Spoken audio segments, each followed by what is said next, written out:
আমরা আজকে বানাবো ক্রিমি এগ ডিলাইট। একটা পাত্রে আমরা 7টা ডিম ফাটিয়ে তার মধ্যে নুন আর গোলমরিচ দিয়ে ভালো করে ফেটিয়ে নিলাম।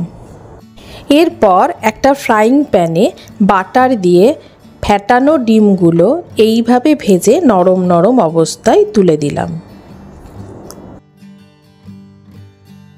ফ্রাইং প্যানে বাটার দিয়ে বেশ কিছুটা রসুন কুচি, পেঁয়াজ কুচি, টমেটো কুচি দিয়ে হালকা ভেজে নিয়ে স্বাদ অনুযায়ী নুন, গোলমরিচ দিয়ে আরও একটু ভেজে নিয়ে একটা চিজ স্লাইস দিয়ে দিলাম।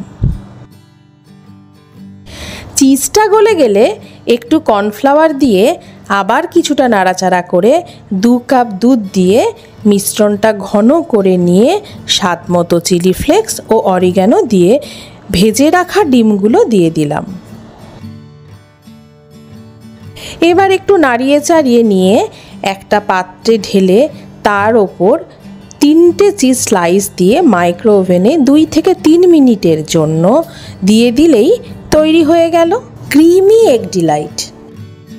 এটা আপনারা সার্ভ করুন গরম গরম মুচমুচে গার্লিক ব্রেড দিয়ে। আমাদের রেসিপিটা ভালো লাগলে লাইক, শেয়ার, সাবস্ক্রাইব করুন।